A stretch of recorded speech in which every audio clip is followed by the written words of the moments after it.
मन पढ़ाई में नहीं लग रहा, लेकिन फिर भी बैठे हुए हैं, क्योंकि एक जिद है कि इस बार हर हाल में सेलेक्ट होना है।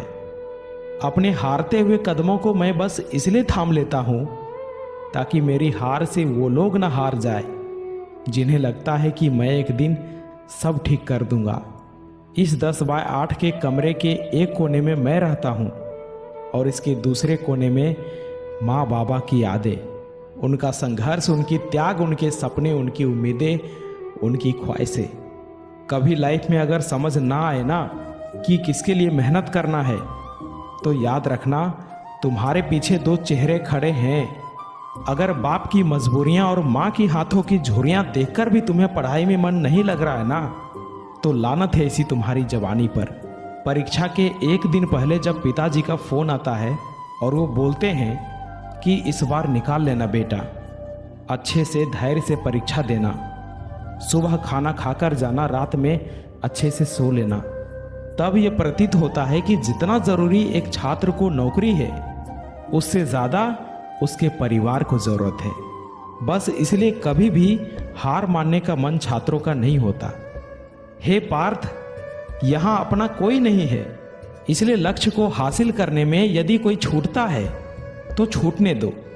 किसी को कोई फर्क नहीं पड़ता कि तुम कितनी रातें जगे हो, कितने घंटे लाइब्रेरी में रहे हो, कितने त्योहार को यूं ही जाने दिया और कितने शौक को जरूरत नहीं कहकर टाल दिया। परीक्षाएं देने कितने शहर गए, कितने कोचिंग के चक्कर लगाए, किसी को कोई मतलब नहीं। अगर तुम फाइनल रिजल्ट में नहीं हो तो तुमने क्या किया इसका कोई मोल नहीं। रिजल्ट से योग्यता को मापने वाले समाज को कोई फर्क नहीं पड़ता तुम्हारी मेहनत और तुम्हारी खामोशी का। समाज में अगर अपना स्टेटस ऊंचा रखना चाहते हो तो तुम्हें कामयाब होना पड़ेगा। बहुत कर ली टाइम पास, बहुत हो गया बहानेबाजी। मेरे भाई मेरी बहन, अब और मत करो। उम्र तेजी से निकल रही है, माँ बाप बूढ़े हो रहे हैं, साल खत्म होने वाला है, कब तक सोते रहोगे? सामने मंजिल दिखाई दे रहा है, करना क्या है तुम्हें खुद पता है। यही वो मोमेंट है खुद को कंपटीशन से बाहर निकालने का।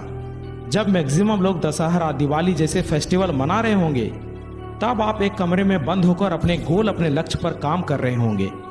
आपके पास 3 महीने हैं, अक्टूबर, नवंबर एंड दिसंबर। गायब हो जाओ 3 महीनों के लिए और साल के अंत में उनको ऐसा चकमा दो कि तुम्हारी सफलता को देखकर दंग रह जाए।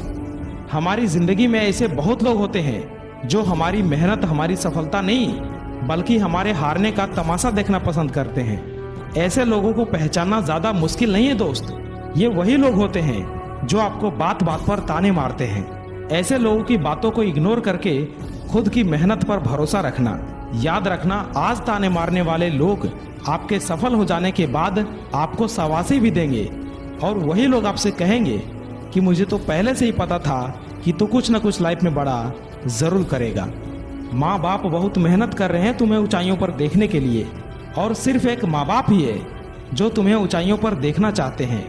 इसके अलावा इस दुनिया में एक भी ऐसा इंसान नहीं है जो तुम्हारी सफलता पर खुशी महसूस करे। बिल गेट्स कहते हैं, अगर आप गरीब पैदा हुए हो तो इसमें आपकी कोई गलती नहीं, लेकिन अगर आप गरीब ही मर गए तो बेशक इसमें आपकी गलती है। बदल जाओ वक्त के साथ या फिर वक्त को बदलना सीखो। मजबूरियों को मत कोसो, हर हाल में चलना सीखो। क्यों डरते हो मेहनत से? इस तरह से तुम क्या कर पाओगे? चलो उठो, संघर्ष करो, क्योंकि इसी से तुम कुछ कर पाओगे। जिंदगी मिली है कुछ कर दिखाने के लिए। रोके अगर आसमान तुम्हारे रास्तों को, तो तैयार हो जाओ आसमान झुकाने के लिए। ऐसे ही मोटिवेशनल कंटेंट के लिए हमारे चैनल को सब्सक्राइब जरूर करें। मैं मिलता हूं आपसे अगली वीडियो में, तब तक के लिए जय हिंद, जय भारत।